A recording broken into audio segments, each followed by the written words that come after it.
the teacher!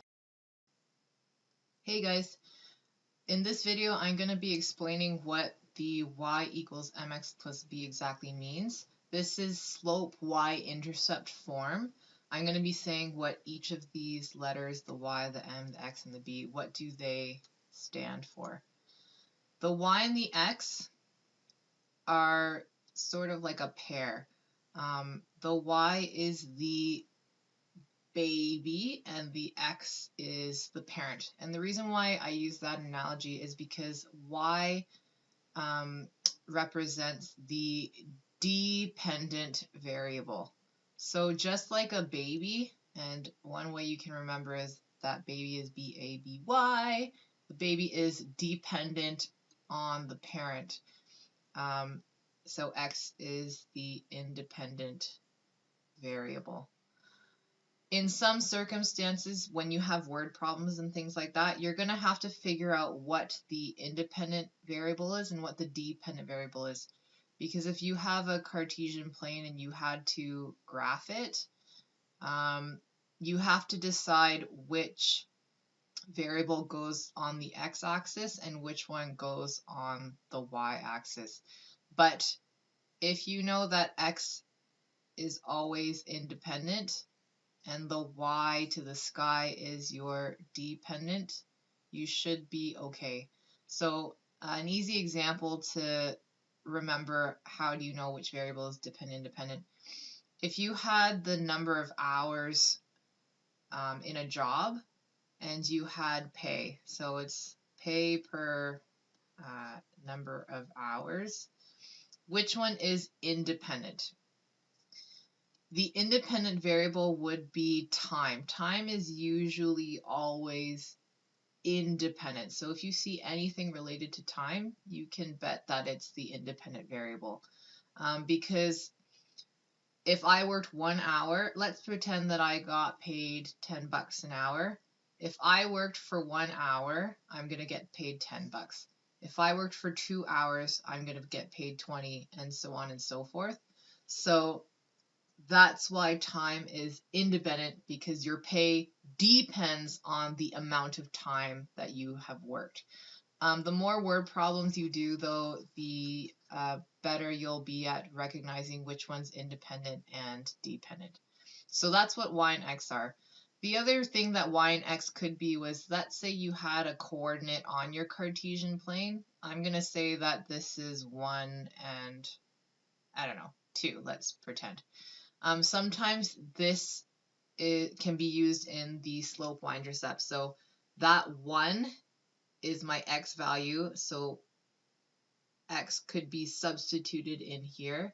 And the 2 is my y value, so sometimes you are going to be substituting in for y. So that's another thing that the y and x could be. It could be dependent and independent. It could also be an ordered pair, which is what exactly is this point? This is my x, this is my y, and you would sub those in. Now, what is my m and my b? So m is going to be your slope. And we talked about slope being how steep a line is. And I have a couple of lines here. So there's this slope, we have this, and so you can clearly see that this slope is significantly steeper than this slope. Like if you thought about going on a ski trip or snowboarding or tobogganing or even running down the hill, this is a much scarier ride than this one going down. So that's one way that you can remember slope. The other thing that is important, though, is which way is slope headed. So I'm just going to make reference to this green one. So this green one, what's happening is that as my x value is increasing, what's happening to my y value? My y value is going up. So as x is getting bigger, my y value is also getting bigger. So we call this kind of slope a positive slope. It has x increasing as y is increasing. Both are increasing, so it's a positive slope. If we had this one, however, what's happening as x is getting bigger? So I'm using x first because x is independent. As x is getting bigger, my y is getting smaller. So we call this a negative slope. Because as x is getting bigger, y is getting smaller. So that's another kind of slope. This doesn't even have a slope. This is flat ground. This isn't even a hill. I'm not really going to fall. We're going to go into more detail about this later, but we say that this is no slope or zero slope.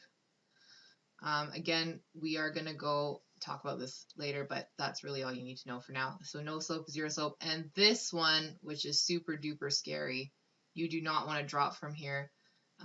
We call this an undefined slope. And I think I've talked about this before, but if you just think about what your slope formula is, this is why it's undefined.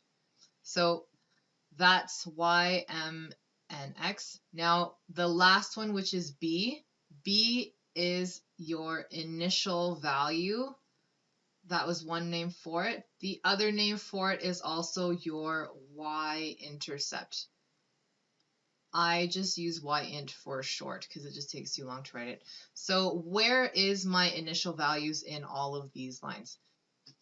By definition, a y-intercept is where the linear relations hit the y-axis. But if you didn't have a graph, the initial value is when x is 0. If x is 0, what is y? That's what initial value is. Again, it makes sense here because if it's hitting my y-axis, the x value is 0 in all of these points. So initial value in y-intercept, x is always going to be 0. So where is my y-intercept in this green line? Again, it's wherever it hits the y-intercept. It is right there. For the negative line, it hits over here. For my no slope line, it hits here. But where does it hit for this undefined line? Does it even touch the y-axis? In this case, no, because this is a vertical line and this is also a vertical line. So they're parallel to each other, so they never ever touch. So an undefined line never has a y-intercept. And that's what the y equals mx plus b form is all about. Quiz yourself. Pause the video and answer the questions below on your task sheet or at the bottom. We'll take it up in class. It is not for marks. Good luck.